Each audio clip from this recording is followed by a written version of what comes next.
Yes. Hello. Yes, sir. Will I Yeah. start, sir? Yes, I am present. Professor Saran has Okay. joined or not? He Yes, has yes, I joined, have sir. joined, Yes, sir. he joined. Huh? Hello. Yes, he has I have joined, joined, sir. I have Already he joined. has joined. Okay, he has He joined. has joined. Okay, Professor sir. Samasdar? Professor Samasdar, little bit, he is sick, so he will try at 7:30 or 8 p.m. to join. Okay. What about Professor Ghoshal and Professor Singh? Will they Uh, join today? Perhaps they will join, but later on, not Okay. now, sir. Okay.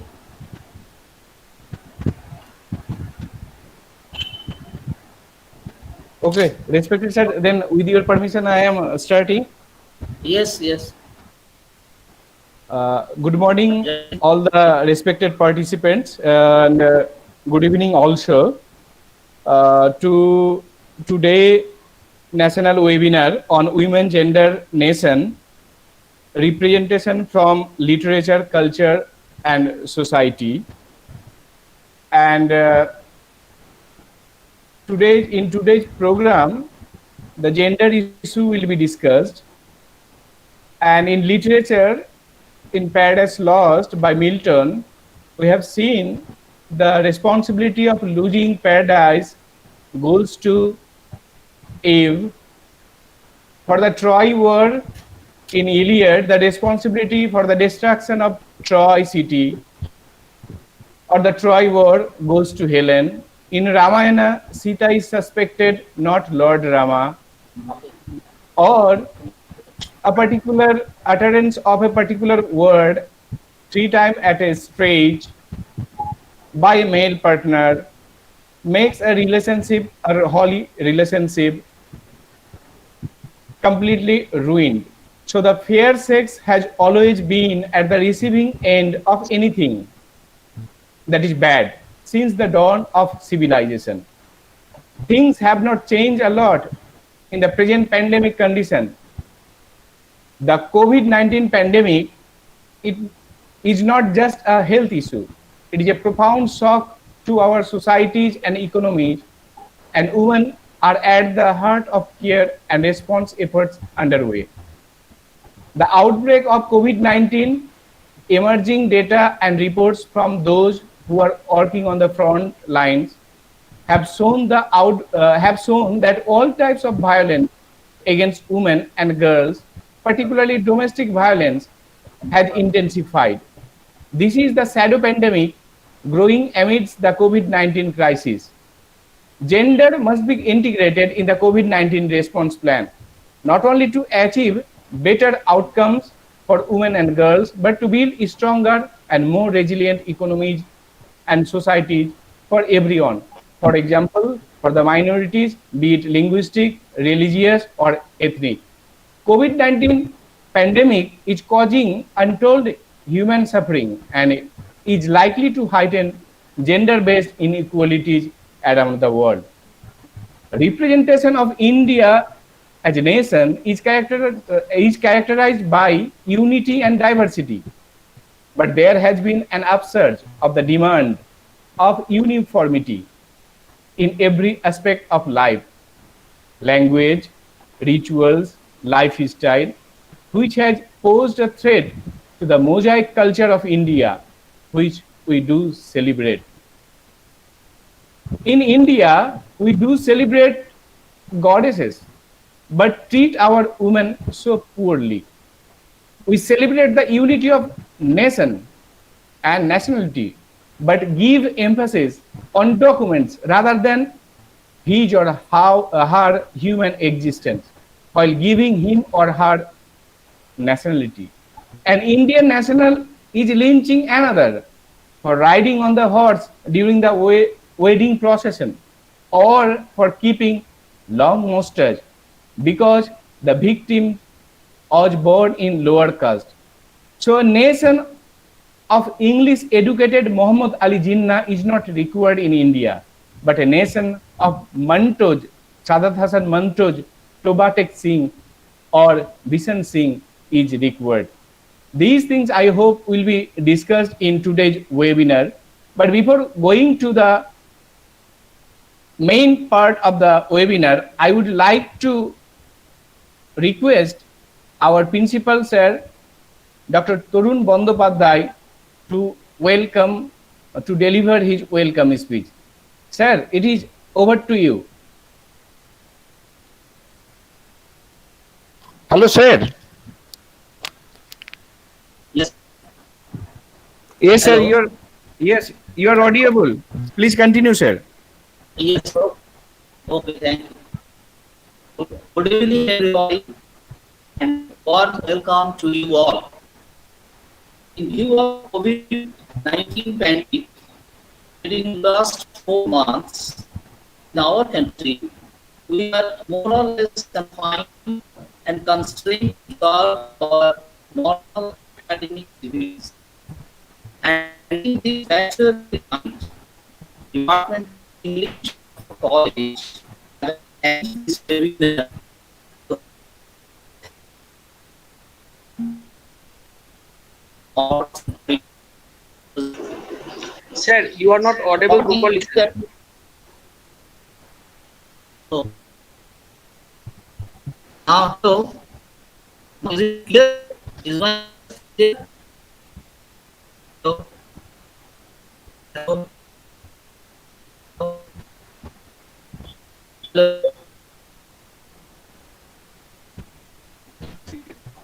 Sir শোনা যাচ্ছে না। Hello sir. Hello?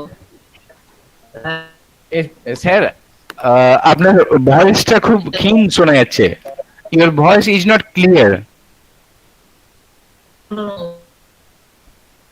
Hello, principal sir. I am audible now? Yes. Yes, audible, but your words are not coming clearly.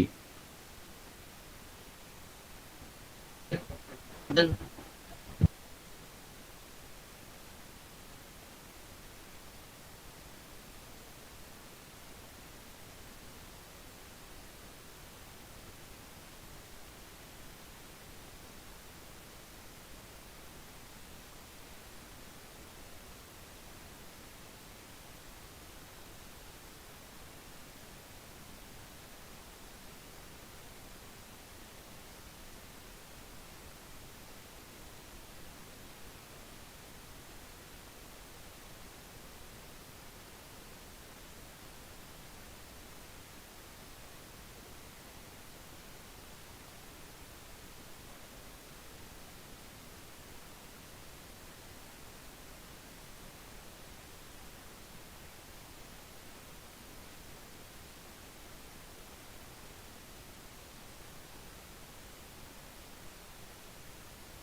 time we think that it's a very bad society, it's a very cruel society where individual doesn't have any role to play. But it's the society, it's the role of society as an institution which checks us to violate the rules of life and to encroach the location of women. So that's why the theory of difference, theory of inequality, theory of oppression, they do not work if we use them blindly. We need to use them in Indian situations. Now, after lockdowns, the first lockdown came. So coronavirus, when appeared and the government tried to tame the coronavirus, they revised lockdowns, then the use of masks, then the social distancing, then the self-quarantine, isolation. So these now, in the light of them, now we need to make strategies. They are. I think this is in South India. South India, there was an instance where the women were given jobs to prepare masks. So this was a small example to empower them. So yes, we need to empower them. They suffer during lockdowns. They were not preferred, of course, that's fine. But entire situation of the West was not there in India at all, because they were supported. And yet one thing more, a woman was suffering there because a woman is an individual woman is a family. They're single women. But in India, very few single women are there. Even in the labor class, even in the crowded areas, you would find out the downtrodden people, you would find a woman is not alone. She's a part of the family. She does not suffer alone. It's the whole family. If there's a suffering, the suffering is for whole family. So we need to take that into account, that it's not only a single woman who is suffering like the West in India, rather it's the family. Yes, but what is the location of that woman in the family? Another example in the West was that there was a pressure on women because of the household increasing, lifestyle. They did not have sufficient stuff at home. So again, in the West, because the woman was single, that's why she was suffering. She was full of anxieties. She was full of pains. But in India, it is not the responsibility of woman in a house. She manages things in the house, but the burden does not come solely on her, rather on men equally. So that situation is also taken into part. So that happens in our lockdowns. Now lockdowns are shaping, they are revising. The offices are making rules and regulations daily, they are changing. Even the lockdowns have become tailor-made, lockdowns. Every time, every day quarantine, they are called. So we are never sure that what will be the policy tomorrow. So in that situation now, we need to investigate the location of women in India. Then the second is the reverse migration. This is again very important. Reverse migration. We have just now migration have been. We have listened to migration and the diasporic problems also. But this time, this is a reverse migration. The people who left villages for cities to have a happy life, to have a better life. Now they realized that now life is gone here. What to do? And they were forced to go back to their villages. They were forced to go back their original places. Now, but they didn't have ways to know. They didn't have destination to go. They have their own problems. In that situation, what was the location of women in the reverse migration? That need to be seen. I'm reminded of three things. When Gandhiji was there, Gandhiji was referring to our Swadeshi. Then Jayaprakash Nair was there, and then we had. And now we have Modi, who says Atmanirbhar. So they were all referring to villages. So now we need to investigate the location of women in rural life, rural situation, how they could be empowered in rural life, in new situation, in reverse migration. And then the next is crowded localities. In cities, we have in every city we have crowded localities, those whom we can call, like downtrodden people sometimes, or Dalit people, or those who do not have even to eat. What is their problem? They do not have sanitation, they do not have mask, they do not have social distancing, and particularly in that situation also, the on the periphery is women. So in that situation, we need to look at this location of women. And another important thing which has come to the society is now stigma and discrimination. If suppose somebody is has a corona positive, now his condition is so pitiable that we cannot imagine. Only that family can imagine who is suffering. And if it comes to a woman, of course she's being neglected at the cost of the male one. So in that also, there we find, of course, that the difference is there, but that difference is not blind. The difference is at the usefulness, because this is here we, of course, we need to understand that this is because of the patriarchal system where male is being given importance. Another situation is work from home. When work from home is being used, now the office has encroached our house. The office has encroached our kitchen. Office has encroached our drawing room. Office has encroached our bedroom. And women at risk. And coming, I read one story. A young officer, talking to his boss. It's an online meeting in the bedroom, and his grandmother is sitting there. She wanted to say something to his grandson. Then he says, "Grandma, I'm talking to my boss." And boss says, in the meanwhile, boss says, "Ask your grandma to go away." Then the grandma says to the manager that that's very nice that you are helping the faltered economy of the country. You are running the corporate, that's fine, but you should not forget you have encroached our bedroom, you have encroached our drawing room, you have encroached the design of a woman in the house. So that is again another area where we need to look at the location of women. So as a whole, two things are there.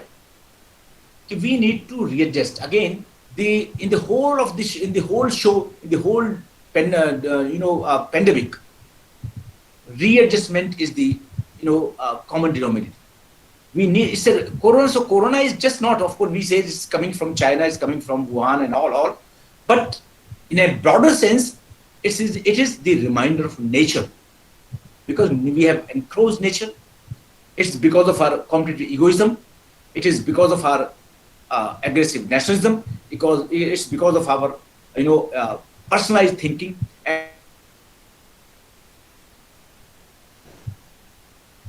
But we are just copying. This is not art. This is Western.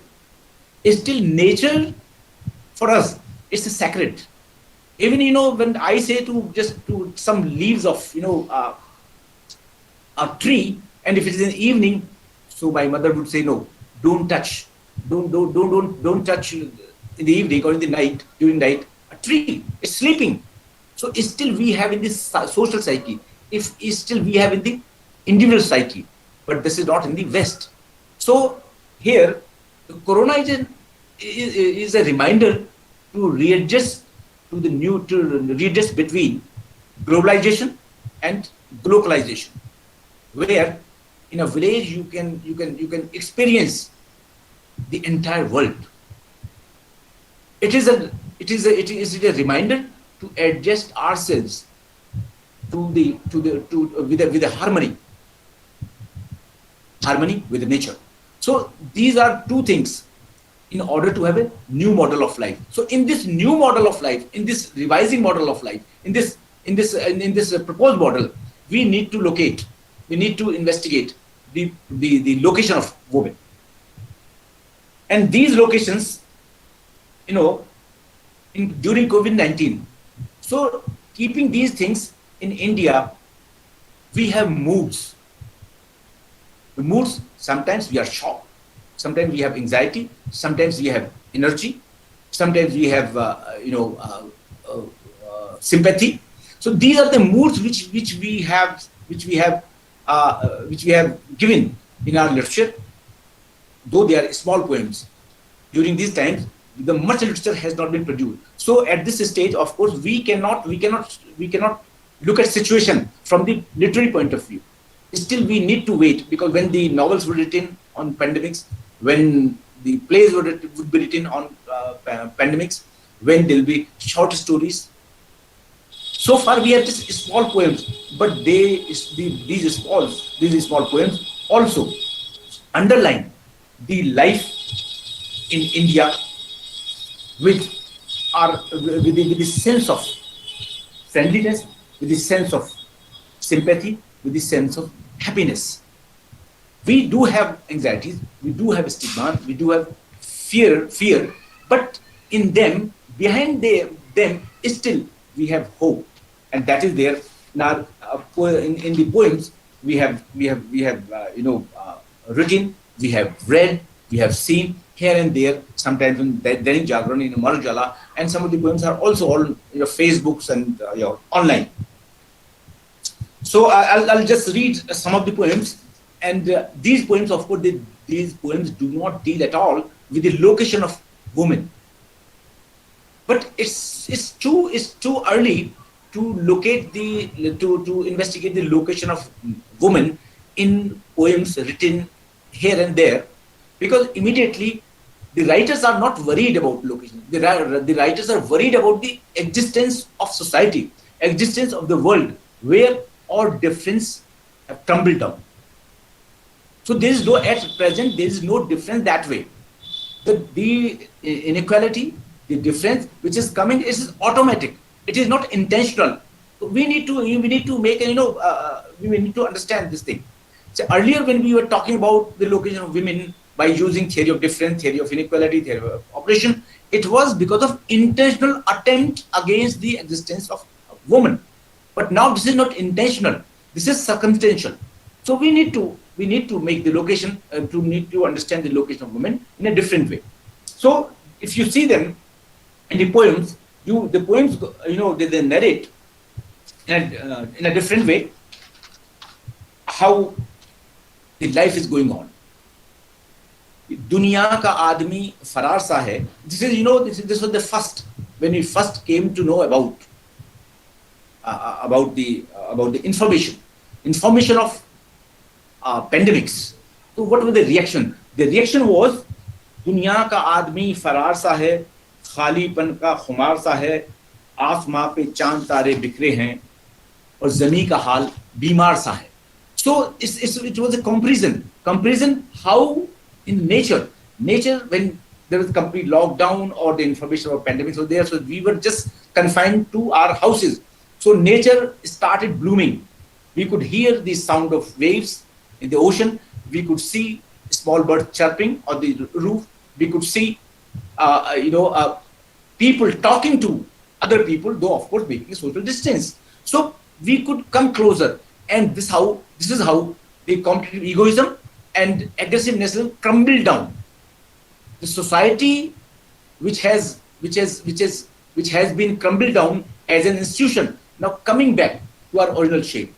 People started talking to each other. They started talking to life as it was in the olden days. So, and they could see it is because of our own mistake. It is because of competitive egoism. The life has become just like full of disease. And then it goes on, आँखों में नींद नहीं दूर तलक. We do not have dream. We do not have sleep in our eyes. आँखों में नींद नहीं दूर तलक, एक सुबह का इंतजार सा है. So we were, but still we had hope that maybe a new morning will come someday. Then when the first lockdown came, was announced by Modi in India, it was complete, you know, complete following of your social distancing, confinement,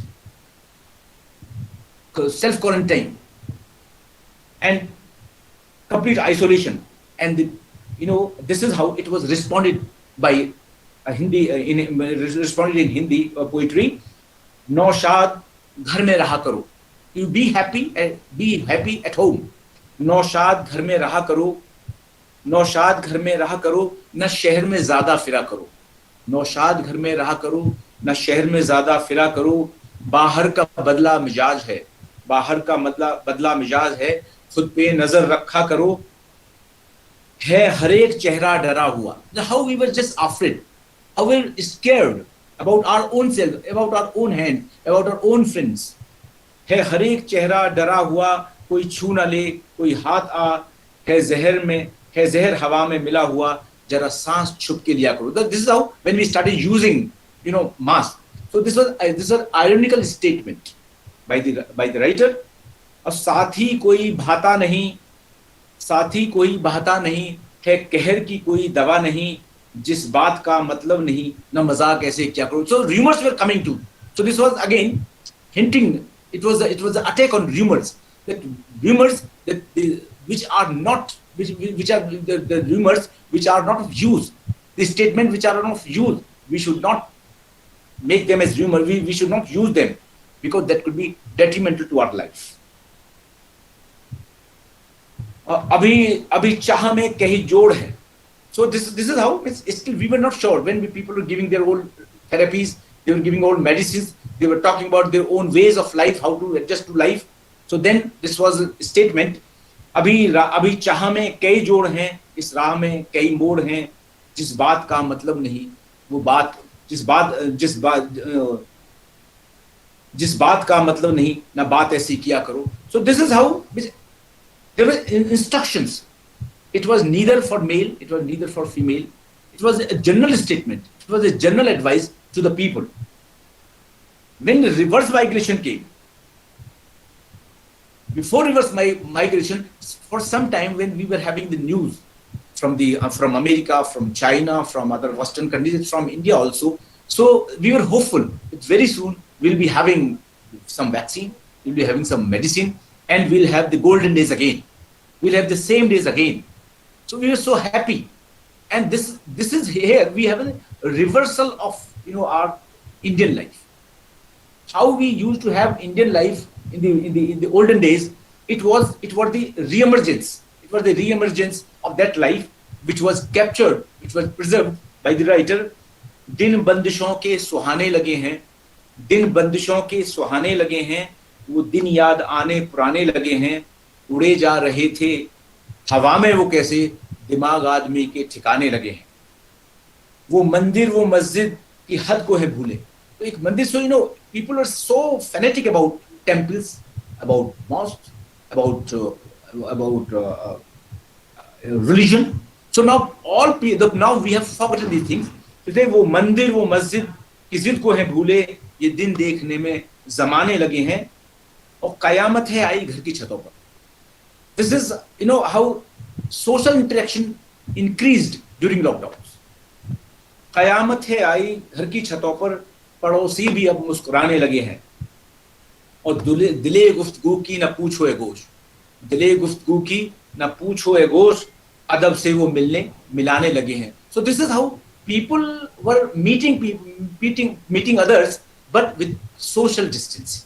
So this is how this was a change in society. And then of course then the reverse migration came, which is the pitiable condition, the painful condition of the whole pandemic, the COVID pandemic, that was faced by reverse migration, people who left their villages for cities, and now forcefully they were bound to come back to their villages, but due to lockdowns they had to be held up on way. They were stuck on the ways, and this is how they suffered. So this is one this is one response. जहां की बात गजब क्या गजब ढाती नहीं. So this world has become so unique that everything is unique. Unique in the sense it's not in front of beauty, but in the sense of shock. तो जहां की बात गजब क्या गजब ढाती नहीं, गजब की बात है हुजूम है कोई साथी नहीं. So we have number of people around when reverse migration being done, when people are coming back to their villages, from the cities to villages, they do have number of people, but nobody there to help us. और मैं घर उठाए अपना सिर पे घूमता हूं, मैं घर उठाए अपना सिर पे घूमता हूं, गांव दिल के उजड़ गए शहर जमी भाती नहीं. और रास्ता अजनबी है मंजिल लापता है, रास्ता अजनबी है मंजिल लापता है, रोशनी क्या कहूं दूर तक जाती नहीं. एक ख्वाब सा देखा है इन आंखों में, एक ख्वाब सा देखा है इन आंखों में मैंने, ख्वाब पलकों पे सजा है नींद आती नहीं. तो ये एक this was the condition of reverse migration, how they were suffering. In that reverse migration we could see even on the TVs how women were following the male, or sometimes taking children with them on food. So this was a very pitiable, this was a very pathetic condition for women in those days. That was not by the theory of difference or inequalities, but they suffer because of the circumstantial change. So this is how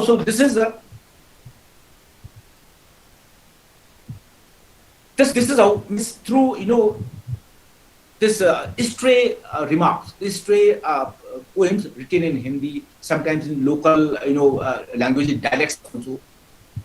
We could define, the human being could define themselves, and they could also enrich their lives because they didn't have anything around, only some pieces of literature that could work as a vaccine to them. So this is how during these, or either it was pandemics, it was a reverse migration, it was a lockdown, or it was your quarantine, self-migration, social distancing. So there's one thing there that we could see in what Patanjali says, Maitri Karuna Muritu Preksha. In Yoga Sutra, he says that in life, when we use Maitri, friendliness, Karun, sympathy, Mudit, smile, laughter, and Upeksha, indifference. So these are the 4 pillars of life, with the help of which sometimes we undergo such bitter experiences of life with happiness. In ordinarily, what happens in our life when we, in normal life, if we see somebody good, somebody accelerating, somebody fine in life, so we become jealous. We do not try to become friend. Maitri, friendliness, we do not exhibit friendliness, rather we become jealous of him.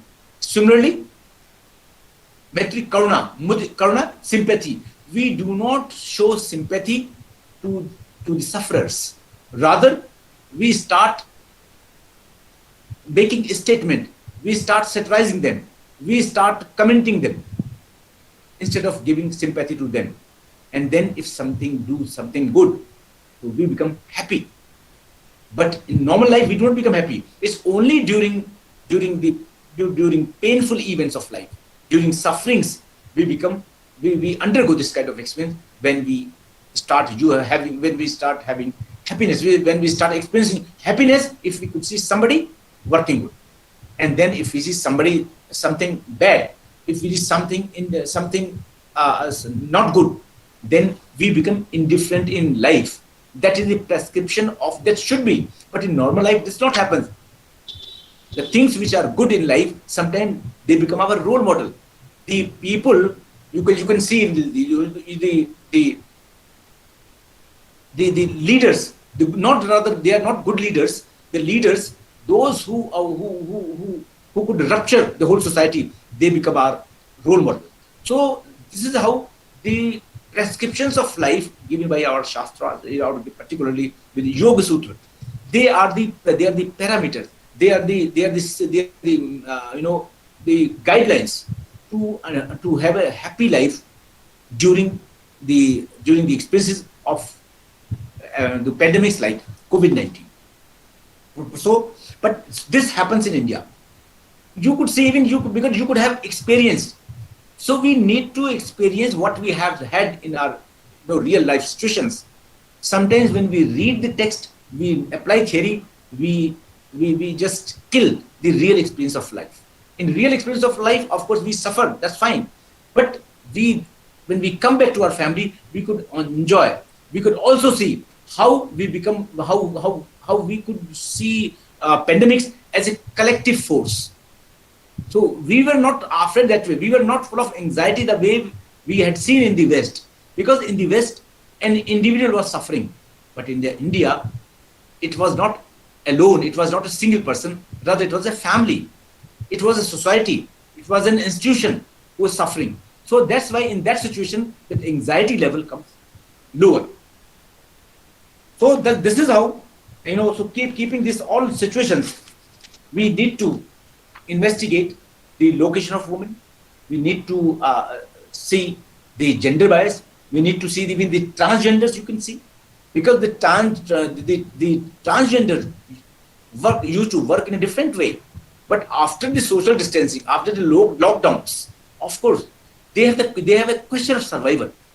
So similarly, but women, of course, women do not have that question of survival the way they had in the West, because there's an entire difference between the two systems.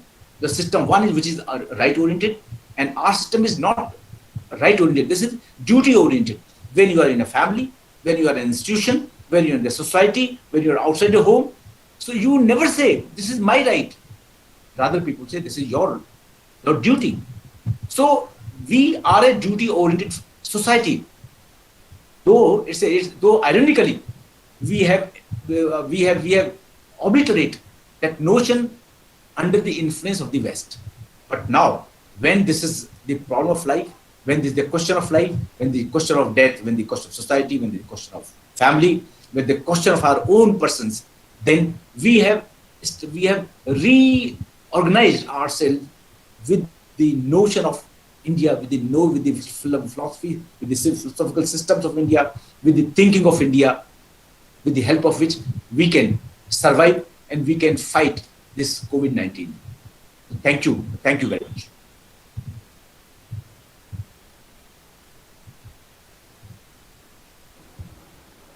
Thank you, sir. Thank you for your exhaustive lecture. And I would request the participants to put their question to the chat box. From there, I will take the question and put to Sarwan Kumar Sharma sir.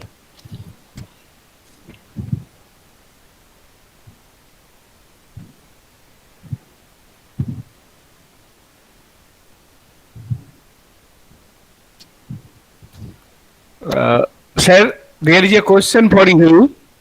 Hello, sir. Yes, hello. Yes. On Rajorshi Mukherjee has put, Yeah. do not you think that the pandemic has enabled a swapping of roles for the male in the domestic sphere? Could you repeat the question? I couldn't understand. Don't you think Yes. that the pandemic has enabled a swapping of roles for the male in the domestic sphere? Shopping of roles. Perhaps you can also see the questions here on the chat box. Rajashri Mukherjee. Question is not visible here. Anyway, what I could understand was that I think you would talk about the reversal of role. Even the man could help and he could work for he could shoulder the responsibility of a woman in the house during lockdowns? Yes, yes. I Yeah, think it is I think there, so. and that's a very positive. That's a very positive point. It was there. It was there. That's a very positive point in India, which was not there in the West, because there was nobody to help them in the family. Of course, many times they are single, but in every house there, I could see even every person, every male was shouldering the responsibility of the house. This was there. Yes, this was there. So and this naturally this strengthens our system. This strengthens our way of living. This strengthens us to readjust to the new model society. Uh, on Aniruddha Barman has commented, not put question. I think we stop using, or we should stop using the term social distancing. We should use the term physical distancing. Yeah, exactly. Social Yeah, distance. yeah, exactly. You're right. Is right. Is right. But yeah. But the social distancing are usually, it has been many times been objected that we should not have social distancing. But sometimes the usage is impregnated with something different. Now, when you say social distancing, the social distancing is not that which we used to have earlier. So now this social distancing is impregnated with the current situation. So when we social distancing, we understand. However, but it's a good suggestion. We should not use social distancing. We should use physical distancing. It's right. It's right, and we have been doing it. Thank you, sir. Thank you, sir. On Abir Chaudhary has written, how can a society remain happy as a whole on the basis of Indian when all are affected by COVID-19? Indian Yeah, context. yes. You know, but this was a complete statement. I just gave a complete statement of both the societies. Western societies has, number one, this is right-oriented society. So the pain lies somewhere in the right, and Western societies also believes in a linear development. Linear development, you are full of anxieties. There's a linear development, thesis, antithesis, and synthesis. It's not cyclic. So when one thing is missing, it is missing forever. But in cyclic, our philosophy is cyclic. In cyclic, we do not miss, because we are in the orbit. So we again have a hope to come back. So with that hope, comparatively, we do not have that kind of anxiety. And number two, here society is an institution. So we are not all alone. If you see in the West, a person sitting in the chair next to other person, they'll not talk to one another. If he's sad, he'll not ask what has happened to you. But in India, if you just come out of your house and if you're sad, your neighbor would come, don't worry, Azim, what has happened to you? So this collectiveness, it gives you strength. Even, of course, and one example. When there was a lady naval officers, they had a round of the world, in the boat. So they narrated a story in the Karodpati, when Amitabh Bachchan asked them, there was a group of 8 or 11 ladies. So they asked, when there was waves in the ocean of a two-storied building, and your boat was just about to shatter. So didn't you feel afraid of death? They said no, we were not afraid of death. Why? He said because we all of us, we had the same notion, we have the same strength, and we looking toward the same destination. So when you have a collective wisdom, when you have a power of a shared vision, when you have a welfare for society, not individual, so that gives you strength. So comparatively, it's not happiness in that sense that you laugh it away. No, but comparatively, you do not have that kind of anxiety. You have a solace. You have that kind of peace, that you have some kind of strength to live again and to come out of the total situation. And in that sense, I use the word happiness. Happiness does not mean, of course, when you are dying, so you can't say you are happy, but of course you are not scared of death. So this is by implication. It's that kind of happiness when you are not scared of death. Rather, you become like, you see the corona warriors. What are they doing? So when they have collective wisdom, they are not afraid of that pandemic. They are not afraid of that contagious disease. They forget that they will be die. They could die. They forget each and everything. Rather, they devote themselves to the cause of society. They devote themselves to the cause of families. They devote themselves to the cause of nation. They devote themselves to the cause of cities. So this is in that sense, I use the word collective wisdom. And that is there in our social psyche of India. Because here still, though we many times after having some degrees, we try to attack our own society and institutions. But still we believe here in India that family is an institution, society is an institution, and because of that, we readjust ourselves. We are not free to do whatever we like. The way it happens in the West, every time we are conscious of society. When we are, even the institutions, we are in the families, we are in the markets. So every time we are conscious, somebody was watching us. So that sense, spares us. That sense strengthens us to become less afraid of it. Thank you, sir. There is another question from Professor Asuda Mangar, and her question is, I am reading, what should be the major concern for women during pandemic and role by male counterparts of the family? Have you got the question, sir? What should be the major concern for women during pandemic and role by male counterparts of the family? The male, in Indian situation, we should not divide the role as male and female. The moment the moment you start drawing a line of difference, this is male, this is female, particularly during the pandemics like COVID-19, when we are under the same roof, we need to obliterate these lines of difference. Only then we can make our house happy, or we can face the situation. We can fight the coronavirus. So I don't think that we should decide the role here. Rather I said particular men should come forward to help women inside the house. So the moment this difference is the difference is obliterated, of course, this the problem of epidemic, the problem of this COVID-19 like thing would be crumbled down. I'll one incident coming to my mind, from if you have time, can I narrate a story?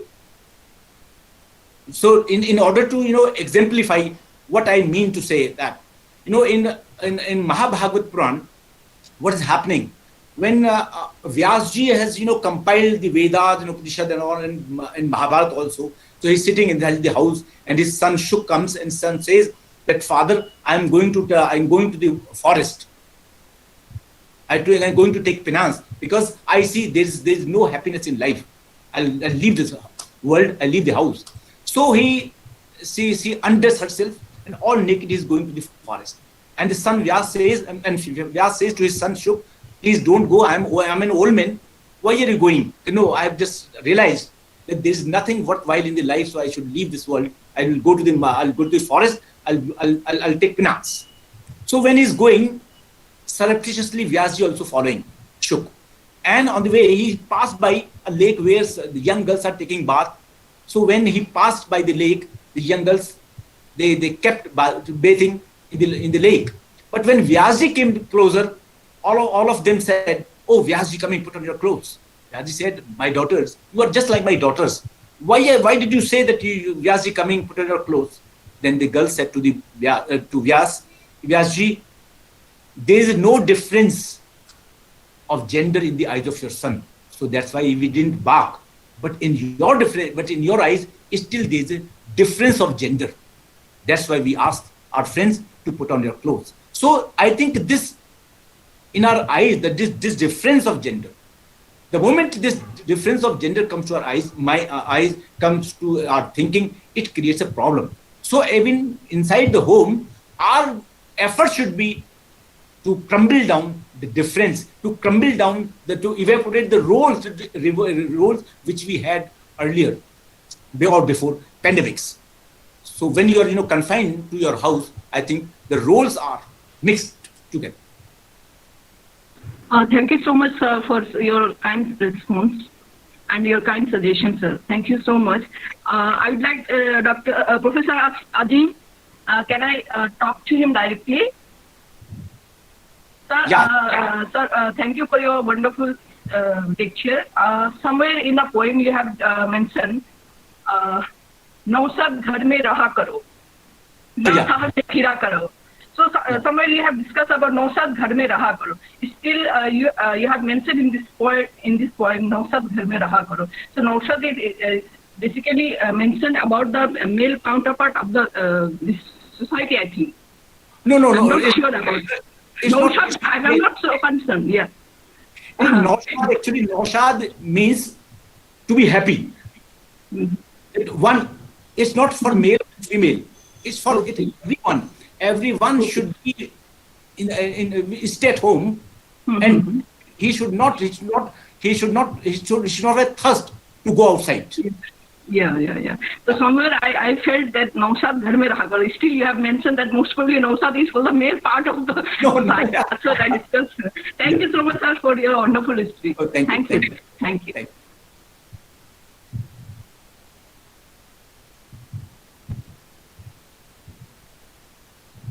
You are not audible. Azim, you are not audible. Unmute yourself. Yes, sir. Unmute. Yes. Yes, I have unmute myself. Dr. Deepanjana Chakraborty, she has a question for you, sir. Sir, do you think that role of female to handle both domestic and professional work become more complicated during this period? What is your opinion? Yeah, exactly. This is very important. Yes, not now. Rather, women in India, those who are working, it's a tedious. They are every time they are having two responsibilities every time. It's not only pandemics, even before pandemics also, and this happening only in India.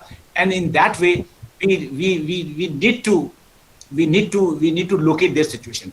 We need to understand their, because they are working outside, they are working in the offices, but coming from the offices again inside the home, they undergo the same kind of routine which they used to have before they joined their offices. This is happening. So still, we need to change our outlook for them towards them. We need to understand their problems. Why can't male do work, after coming from the office? Why only she? So this is again happening. Of course, there certain changes are there, but this is because of here we have the institutionalized thinking. Sometimes this hampers the growth of a woman, the happiness of a woman, the place of a woman, or the location of a woman. It's being little, attacked. Yes. Thank you, sir, for Thank you, answering sir. my. Thank you, sir, very much. Actually, it's our realization that we are facing in every day that our work time has no limit now, because before pandemic we work only 5, 6, 7 hours, but it is going through the whole day. That's why I told that. No, that's very pertinent questions, and I think it was raised question earlier also, and it was a proposal submitted to the government also. That's why that the office hours of a woman should be reduced, and of course it was a suggestion to the family members also that they should understand their work outside and they should help them. But this change came, of course. This change came during pandemics. Many of the houses I could see in as person also, that people started shouldering their responsibilities, and they could realize also how they were meticulously and happily they were having their having their responsibilities even this pandemic. There was a change. There was change in male psyche, in male approach towards that. But again, it needs to be followed. Thank you, sir.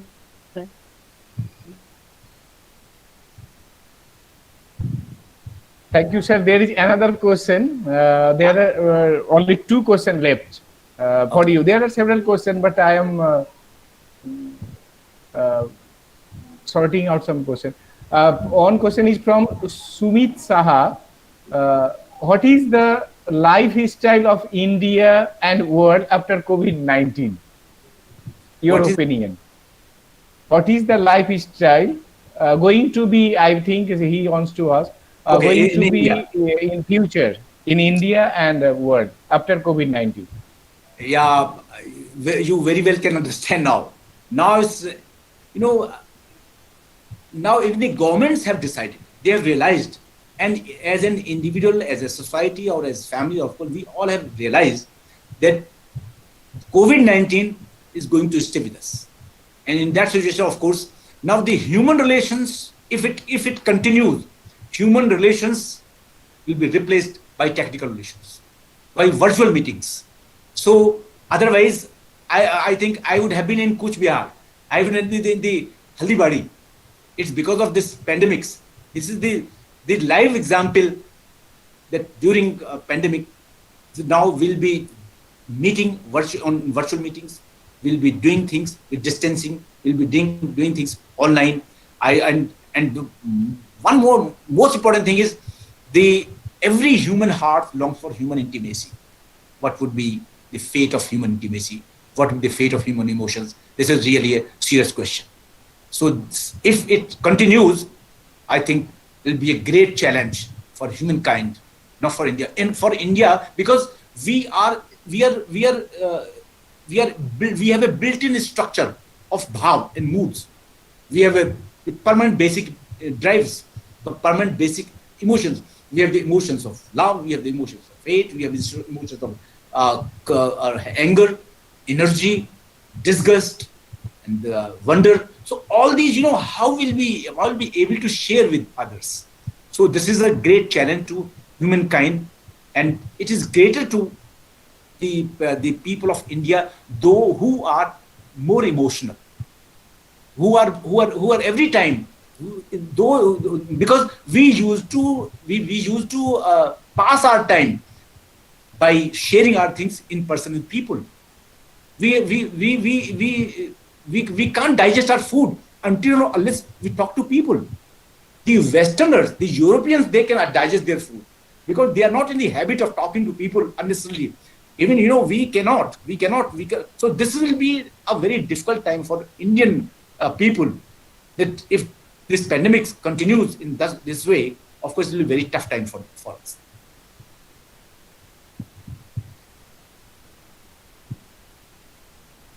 Unmute yourself, Azim. Unmute, Azim. Unmute yourself. Yes, yes, sir. Last question, sir, from Divya, and I am sorry I cannot read the title. Perhaps it has been written in Telugu or Tamil language, perhaps. And I Okay. am reading her question. This COVID has mostly shut women to the kitchens. Do you think this may slowly confine women to the home, quote unquote, home? I don't think so. I don't think so. That way, future is bright. Because if it is, if the man has to work, man also will be, confined. He'll be confined, and he'll not be tolerated for a longer time, just to sitting idly and eating. He had to shoulder the responsibility of a woman inside the house. So that way, this will be a blessing in disguise. For the time being, of course, for a month or so, of course, this could be done. It could be tolerated. A man is sitting idly and eating every time and giving his own choices to eat, to prepare, to cook. No, he has to come for other, or because it has come to light now. People have started talking about the men's role in how during this pandemics. So it's not going to be very tough. Rather, it's going to be lighter. This is how, what I have realized and seen people around.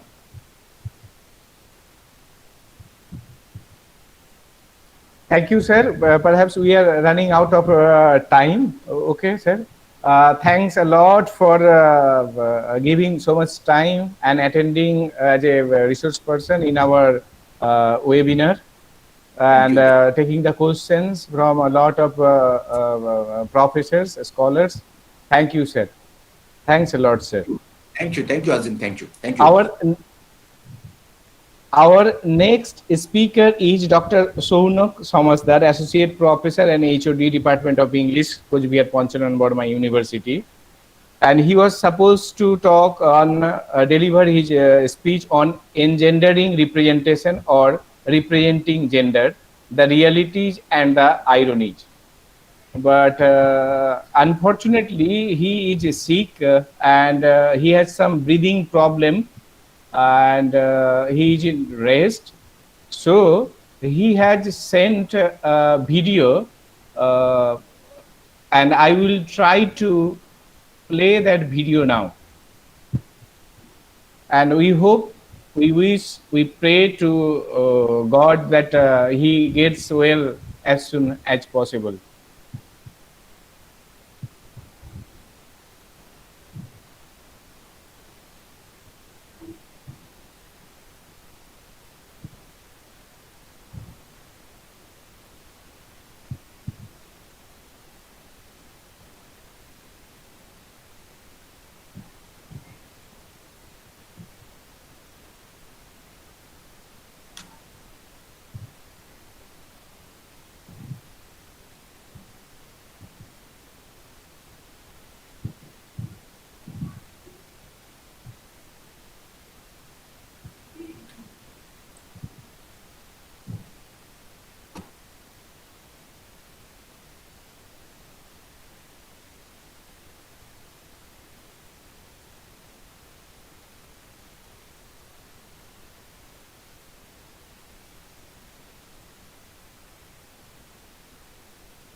Is there any problem?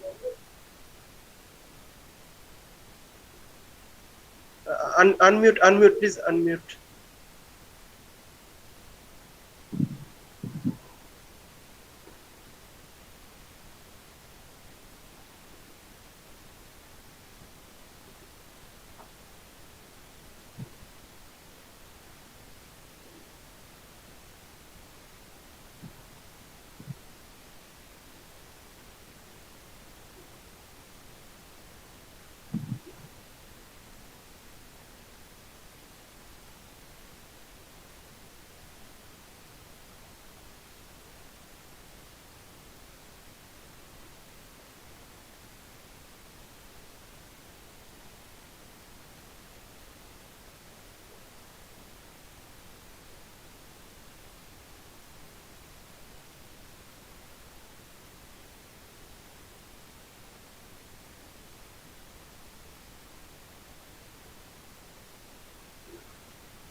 Click on the play button.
No, the video is not playing.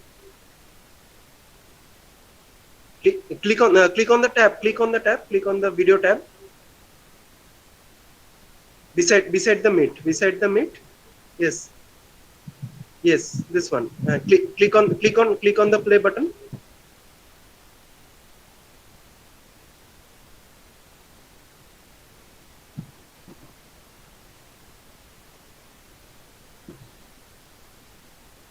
Okay. Please unmute yourself. Unmute yourself.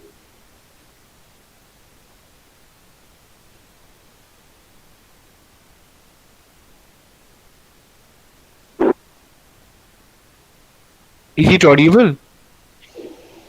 No, it is not yet audible.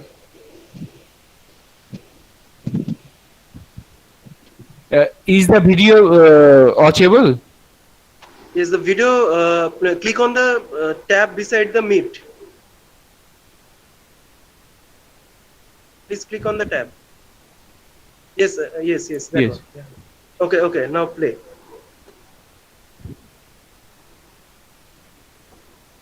Is it? Yes, it is visible, but the audio is not coming.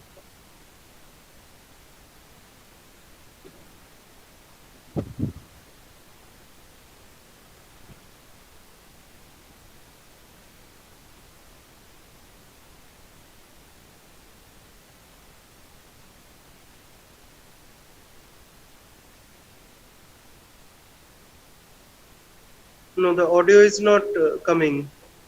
It's only showing the video.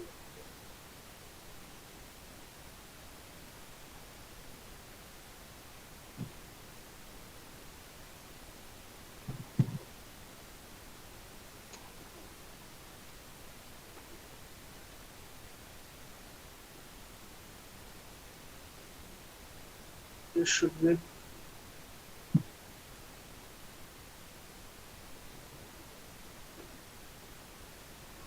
You just have to unmute this presentation.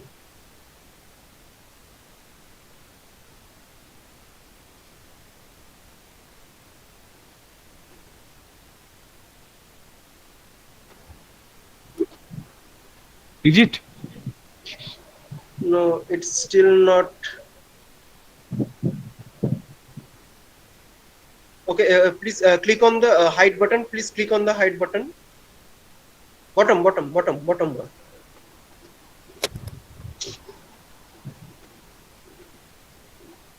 Yeah, the stop the button, the option stop sharing. The stop sharing beside that the hide button. No, on the screen. Yeah. Bottom. Stop. Not that one. Not that one. That will stop presenting.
some, something is going wrong. Sean of them.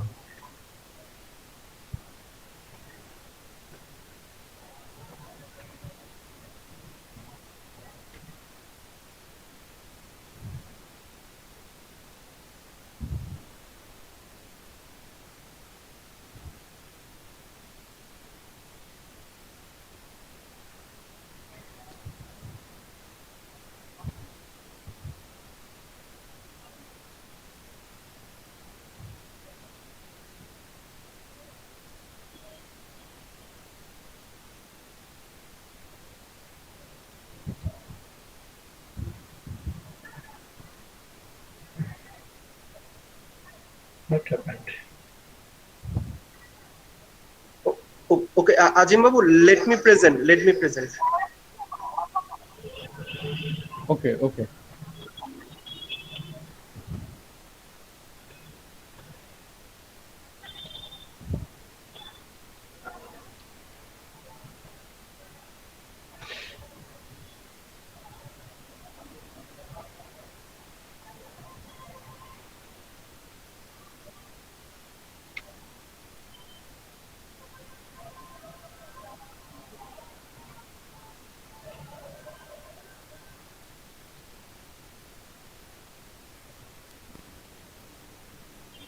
Good afternoon, listeners. Hello there, my audience. I'm very sorry I cannot go live because of respiratory tract infection and because of breathing trouble, and also because of the frequently jeopardized and chaotized situation of network receptivity in my residential area. It's very difficult to interact with you live online with intermittent breaks in the network and intermittent drops in the audio quality of my utterances. So I had requested the organizers who had invited me, and for which I am very thankful to them for making this space for me, that I would be sending my lecture in form Voice of is an not audio audible, please. format, MP3 format, which can be played while the online meeting or the e-conference is on. Today I will be talking on something different from what apparently the topic that was assigned to me raises the expectations about.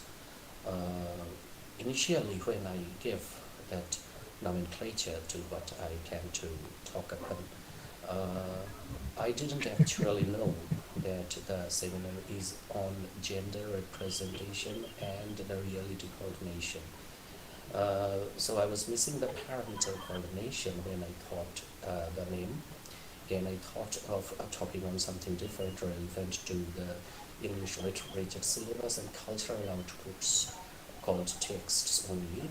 But instead, when I saw the flyer, I decided to take my liberty as an invited speaker and modify my assigned topic into something else. Today we'll be talking on the ethics of nation and the ethics of gender, and definitely the issue of representation, or definitely the issue of polity will touch it and will contest with it. But we need to understand that political correctness and ethical correctness are not always synchronized. We also need to understand that the question of right and the question of hierarchy and the question of radicalism like revolution or activism, these things have their own relative importance in making life better.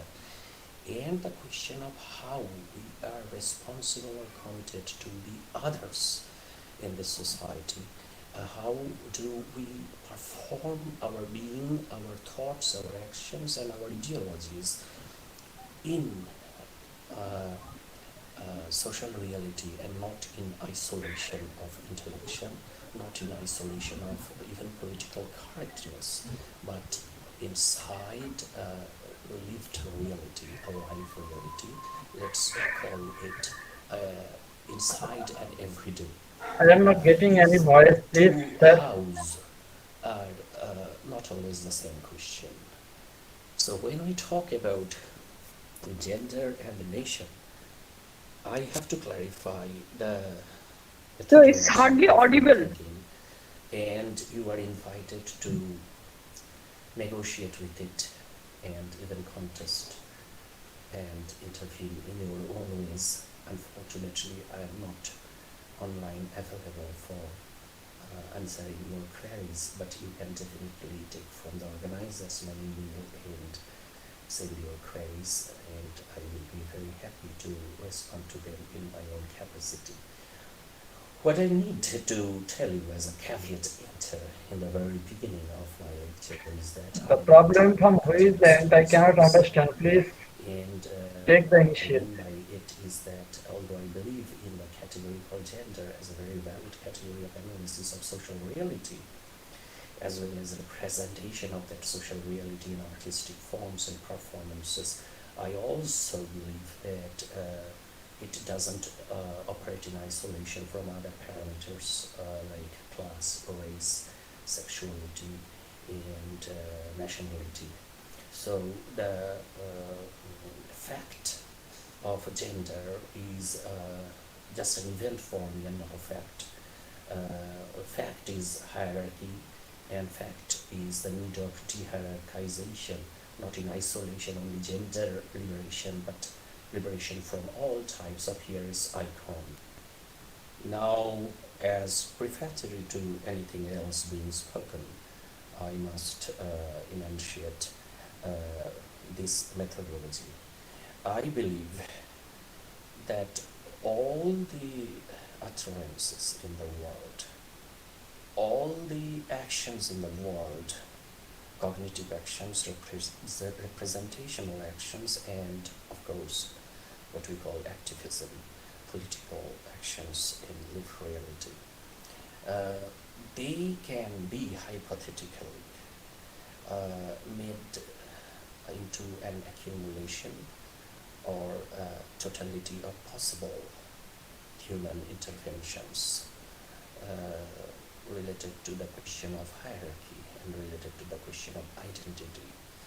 And this hypothetical totality of what we can say, do, think about hierarchy, let's say about gender, or let's say about national differences, they can be broadly categorized by the rhythm and impulse in the liberal humanist sense, by the ethical imperatives in the philosophical and communitarian sense, and by the political modus operandi in the truly socialist sense, into two types of access. One axis is that of affirmation, that of imposing the declarations of a right on the world, that of insisting on the primacy of selfhood, that of claiming subjecthood instead of mere relegation to object, that of taking mastery, that of assuming competence, and that of notifying or alerting to the world around us that I am and I will. আমারই চেতনার রঙে পান্না হলো সবুজ, চুনি হলো লাল. This is that type of an affirmation. This tradition I would like to, or this modus operandi I would like to name as humanism with H capital, because it's quite anthropocentric, because it's quite oriented around selfhood, and because it insists on the mastery of a subjecthood, retrieval of a subjecthood, and actions emanating from an assured subjectness instead of being relegated into the margins of erasure and objecthood. On the contrary, the other axis, the other dimension of ethical and political actions which are liberal and which want liberty of the globe, liberty of women, and progressive ideologies, so to say.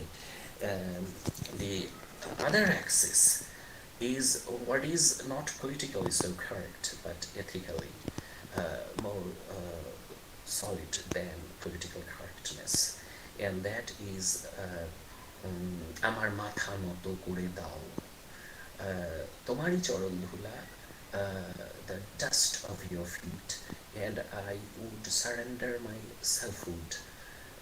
This tradition I would like to name as hospitality.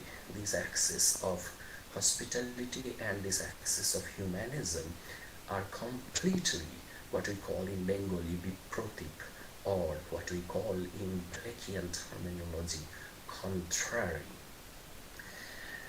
On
of respiratory form and assured like the property.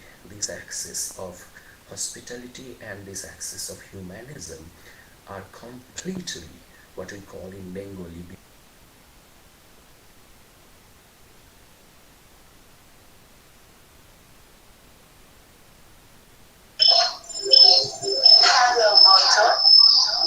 Please don't unmute my video, please. Someone is muting my video constantly. Please don't mute.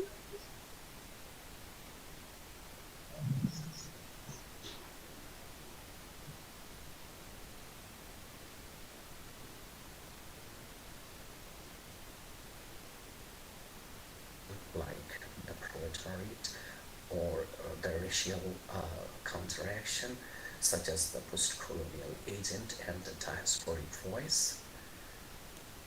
So we have two types of approaches to the question of any identity, be it gender identity or be it national identity.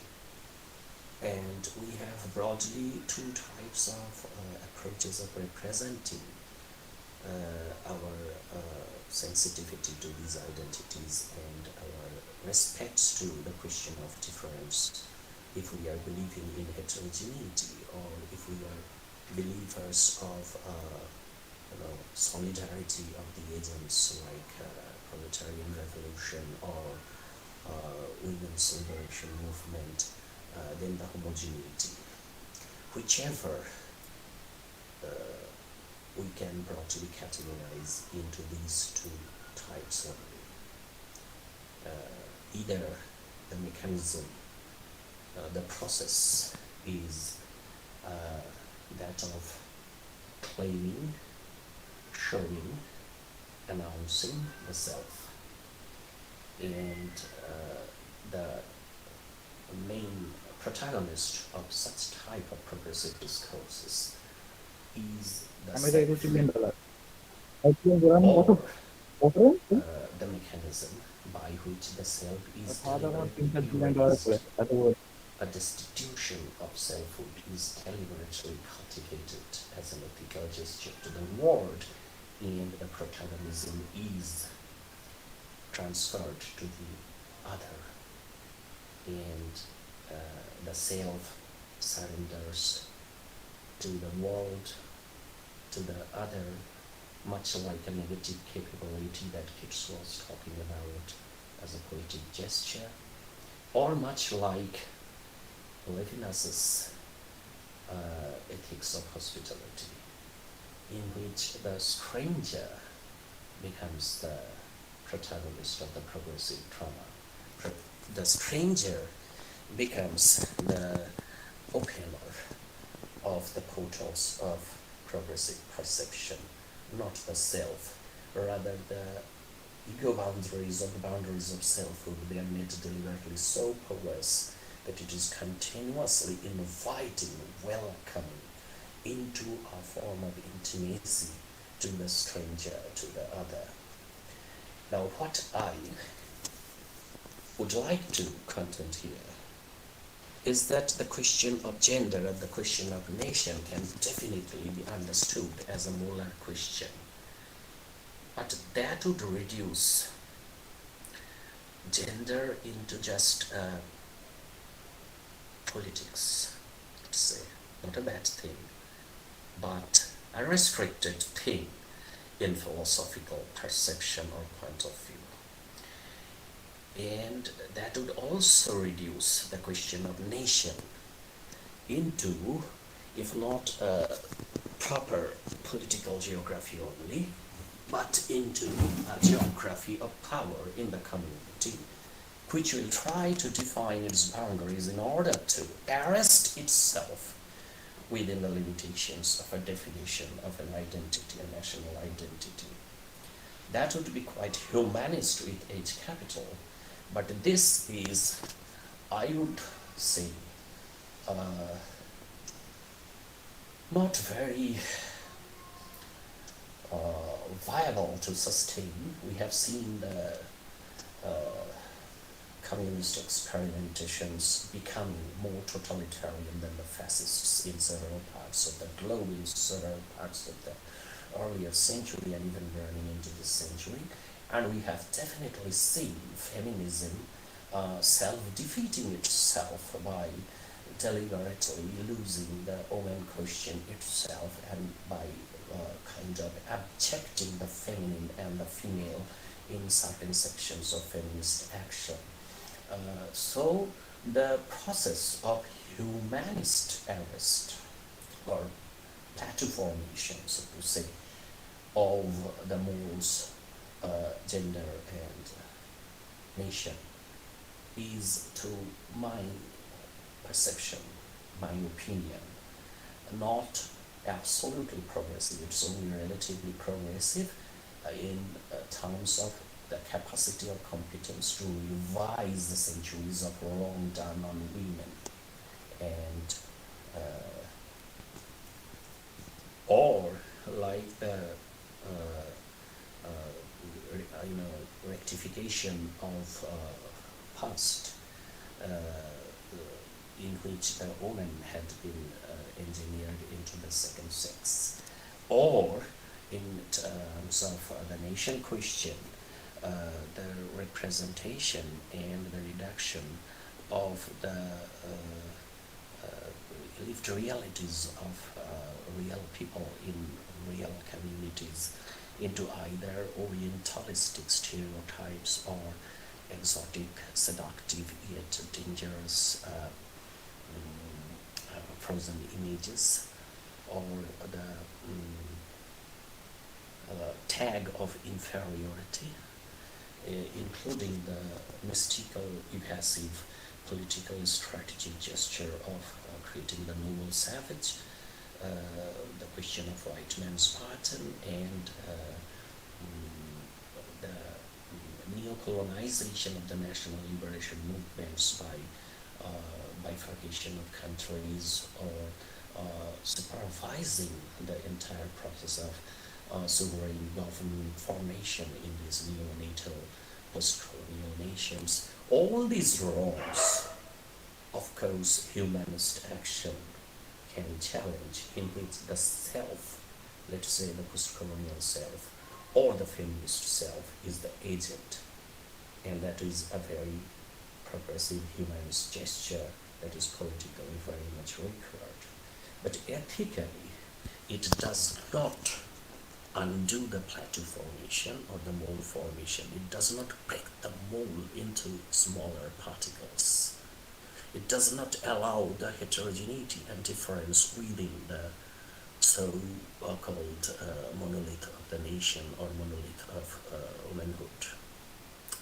It does not allow even the enemy to be revealed in its polymorphosity or revealed in its multiplicity, like patriarchy, which is never homogeneous, or like colonialism, which is never as homogeneous as Lenin thought you would scientifically need. At the most, what this humanist tradition or humanist action or humanist counter-writing or rewriting or representation can accomplish is turning the tables and keeping the structure of the plateau, the sedimented hierarchy icon or hierarchy, so to say, the ups and downs same.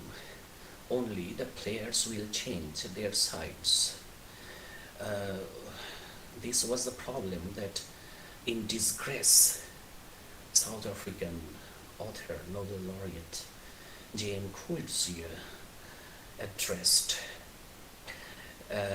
If post-colonialism does not reduce the unethical violence between races, how does it differ from colonialism? Or if certain actions of feminist thinking, doing, cognition, representation, and activism movement, they do not amount to the total dismantling of gender, but the robust, optimistic affirmation of girl power against patriarchy, then how does it change the irrationality of gender by which gender is possible to be thought of? I mean, the possibility of gender is because of a hierarchical thought in our self-other binary thinking, and assertive, affirmative post-colonialism or assertive, affirmative feminism, it definitely can open the prisons, break the shackles, and then install newer prisons and newer shackles with newer problematics. It does not open the totality to infinity. It does not do away hierarchy into pure, respectful difference. That is why I am not a firm believer in the ethical validity of the humanist action of retrieving selfhood and affirming selfhood when the other tries to assume the selfhood. The definition of selfhood is not done away with but reinforced from just the other side. So it actually perpetuates the concepts and mechanisms of violence that had once erected the pleasure dome of phallocentrism in Western thought and anthropocracy world over as a political sociology. And the question of national pride, it actually tries to sediment the difference within the nation into a kind of homogene. And who is this homogene pitted against? Against other such imaginary communities which are also proud of themselves. Pride versus pride, hubris versus hubris. The hamartia or the error in judgment continues if feminism and post-colonial nation questions are conducted on the wings of what I call humanism. Instead, and here I need and beg your attention to the underlying principles of my thought and not only my utterances. Instead, if hospitality intimacy, welcome, respect to difference, and the total dilution of the self question, making the wise into otherwise. The destitution of selfhood is celebrated. The porosity of ego boundary is celebrated. Then we have an entirely different model of women's emancipation and doing away with the gender question. Because here we are not addressing the question of a totality which is centripetal to the subject or the selfhood, post-colonial selfhood or national selfhood or feminist selfhood. Here the agent is not the self at all. Here the self doesn't have the protagonism. Rather, the self has ethically made an Islam or a surrender. It has offered a namaskar or a pranam. It has saluted the other, and it is trying to be a cusp of the other, a chiasmus of the other. I am giving you two very quick examples. বাসে প্রচুর ঝগড়াঝাটি করে আমি একটা seat দখল করলাম, এটা হলো হিউম্যানিস্ট অ্যাকশন। সিটটা ন্যায্য তো আমার প্রাপ্য ছিল, কারণ আমি সিটটার সামনে দাঁড়িয়েছিলাম। I was standing in front of the seat in the bus, and I struggled and I achieved against other encroachers who যারা অন্যায্যভাবে, who illegally were trying to push me and grab the seat. That has a victory, but it does not perform any difference from the power politics in which the encroachers were engaged. It's same in its rhythm, only that the victory has been achieved by the self, and therefore I am proud. Had I been defeated, equal amount of pride would have been celebrated by the encroachers who pushed me from the seat and grabbed my seat. আর বাসে দাঁড়িয়ে থাকতে থাকতে দেখলাম a very old woman who is panting and she cannot stand anymore, and we say pehle aap, প্রথমে আপনি, আমি পরে তুমি আগে. The second person is prioritized, the other is prioritized. The self doesn't try to affirm itself and put it into the driver's seat. This is the gesture of hospitality. Now both are victories of certain type of morality, but the second one I think is ethically correct, while the first one is politically contingent for the activist. So for dismantling the citadels of the pleasure domes of Kublai Khan, we need to relinquish the stately decree, and we have to surrender the selfhood to the song of the Abyssinian maid. In other words, Coleridge understood very well that only a negative capability, a hospitality towards the other, will enable us into stronger citizens even more. That's why he differentiated between primary imagination and secondary imagination.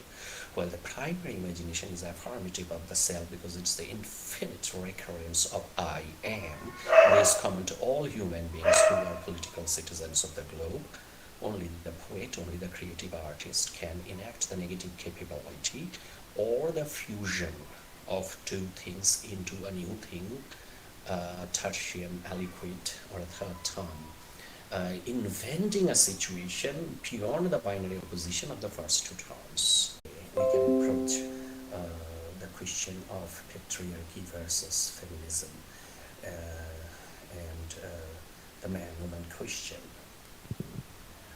I am here trying to offer to you a model of all progressive action, be it on the question of gender or be it on the question of nation. I have already given two examples just now related to the question of nation, how it can be seen as a loosely connected confederation of identities and these identities do have differences amid them, and there is no need to carve that difference in the name of building the nation. Rather, the nation can be pioneered on the principle of invitation, welcome, Jesus, intimacy, and respect to the difference. So a nation, instead of viewing an imagined community as a boiler homogeneous, can also be conceptualized and actually executed, because Vaishali and Lichavi once upon a time used to operate in that principle as a small nation states within the Shorosha Mahajanpad in India on the principles of what Levinas calls hospitality. You see, and in every religion, be it the Islamic religion, where the Mehman is very important, almost as important as God, or in Hindu religion, in which it is ethically insisted that Otithi is a devata. Now, who is an Otithi? যার আগমনের কোনো তিথি নেই, he is an Otithi. So that means Otithi is an absolute stranger whose difference I have not appropriated, I have not internalized, I have not imitated, I have not damaged, I have not cannibalized. The difference remains pure difference instead of being fitted into a binary opposition or a here is icon or hierarchy. So there is no question of violence between the stranger who is a guest and the stranger who is the performing self of the host. So the Otithi is the Buddha, and Atitha is a religious, or let's say an ethical act. In all religions, actually, the stranger was basically understood as the protagonist of the nation, Christian, because if you want to have a nationality, you must love your nation, and if you want to love your nation, you must love your other and not love your sameness. If you love your sameness, you are actually fanatic in the name of the nation Christian. Now, related to the question of gender, please understand that if, suppose we define feminine as something that is internalized and surrendered to and is formed by the demands of patriarchy. That means a man who wants to be very masculine because patriarchy demands it is very feminine. I mean, if a feminine is a victim of patriarchy, and if victimhood of patriarchy means that your being and operation and gestures and behaviors are engineered by the pros and value systems of the society, then a man has to be masculine and a man has to be very phallic in his significance. This demand is coming from patriarchy, and all men are victim to it. That means all men are very, very feminine by that definition, because femininity was defined as compulsory imitation of patriarchy.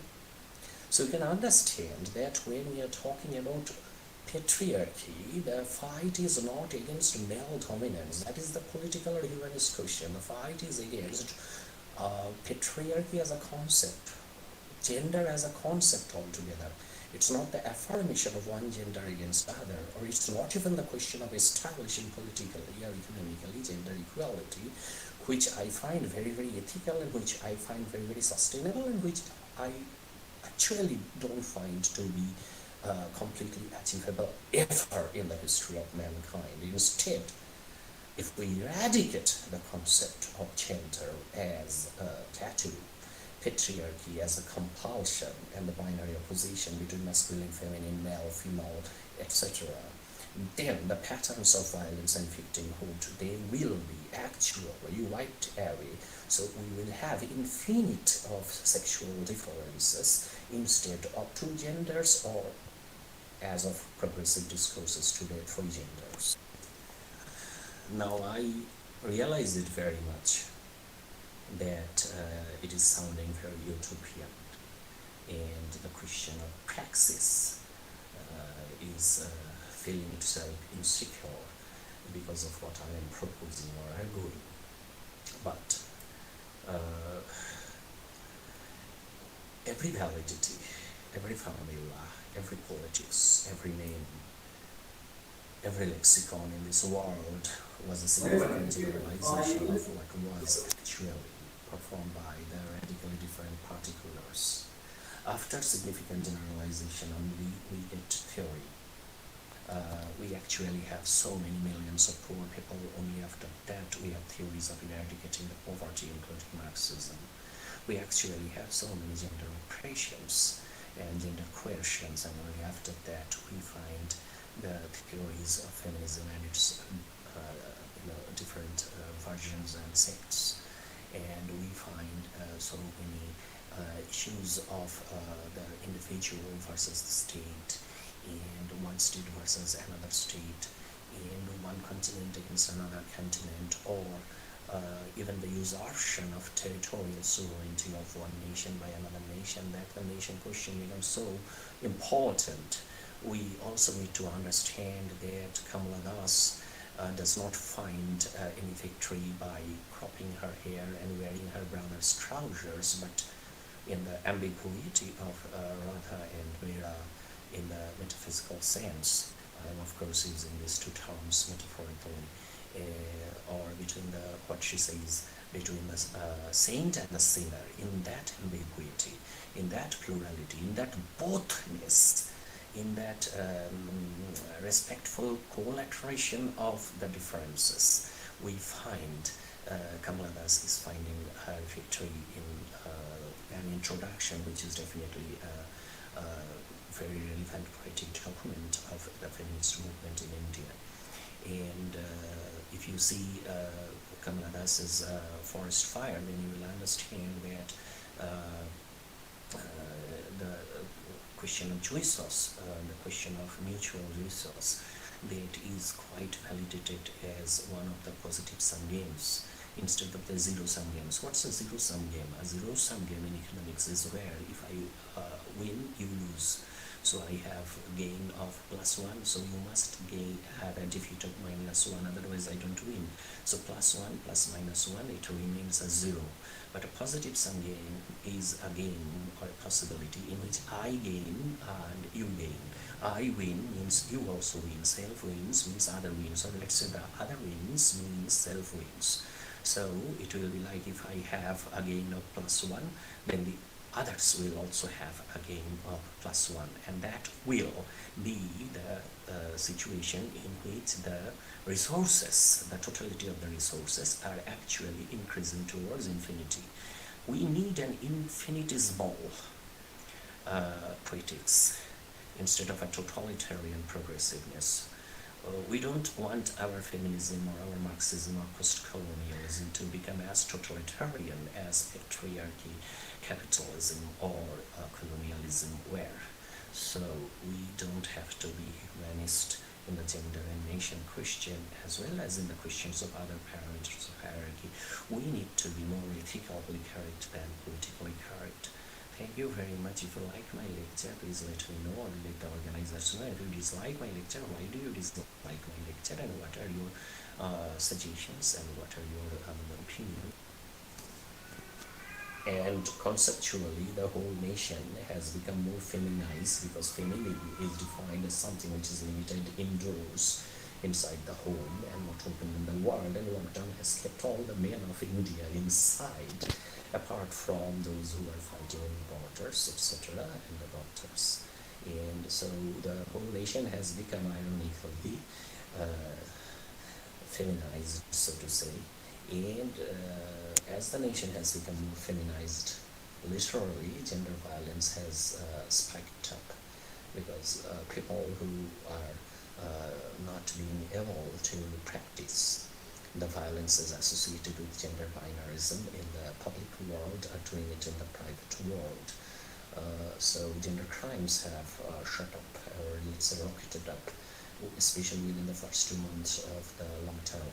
So under the COVID-19 situation, we understand that the gender question and the nation question, they're very intricately related, even in reality. Forget my ethical lecture. So that's it. Thank you very much.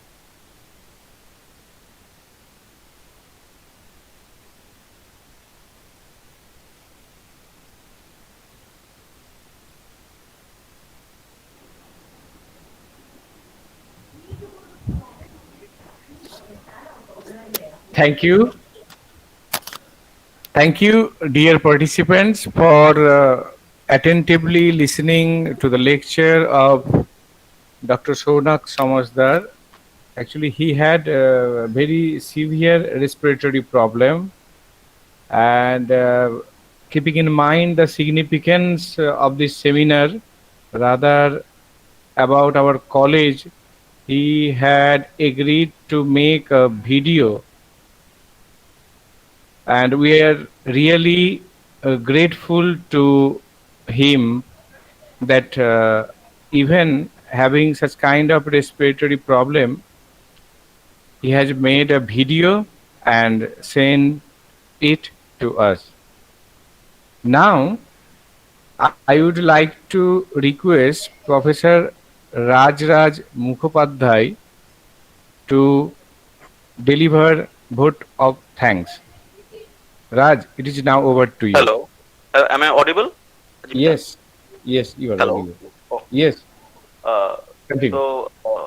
we are heading towards a good night, so it is not good evening as such.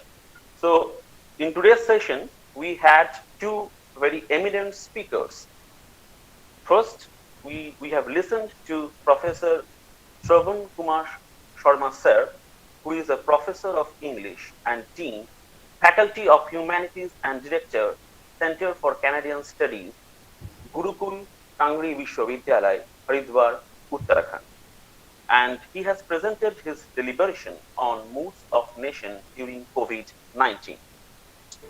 It was indeed an elaborative description and an excellent analytical discussion of contemporary scenario, the life in which we are living in right now, this very unfortunate situation of this pandemic COVID-19. I thank him from the core of my heart, and I also thank him on behalf of the entire English department of Netaji Subhash Mahavidyalaya.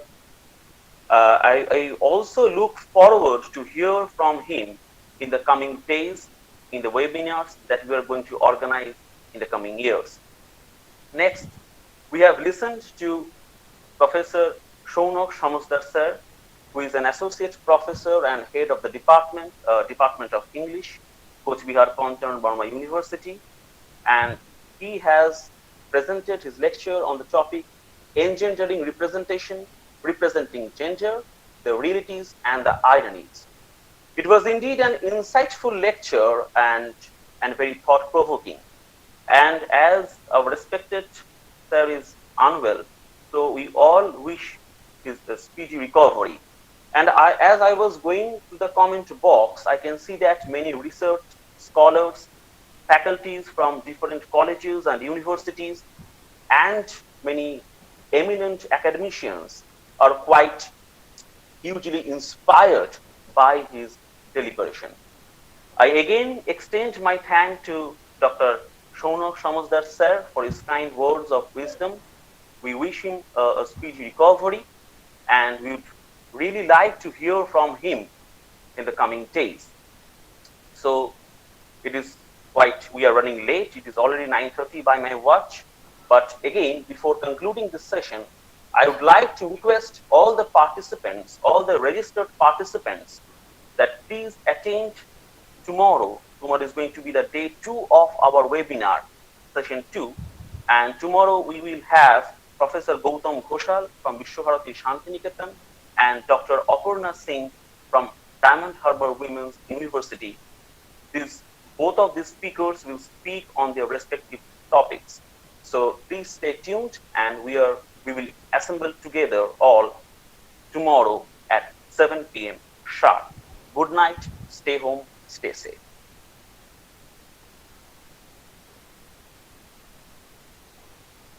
Thank you, Raj. And I hope all the participants will join tomorrow at 7:30, and our program will start 6:30. You will join at 6:30, and program will start at 7 p.m. 7 p.m. Thank you, and 7 p.m. Thank you, and with the permission of our principal sir, I am stopping the program of today here. Thank you. Good night. to all of Thank you. you. Good night.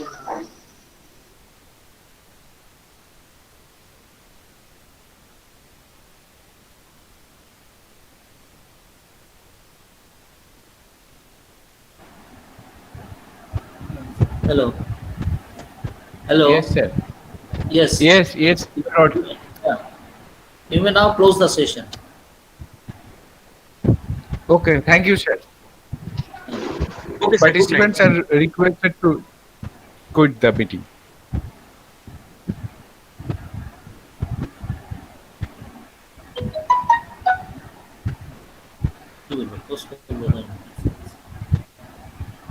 Very late.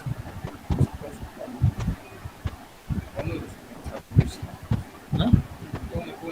বন্ধ করে দিন।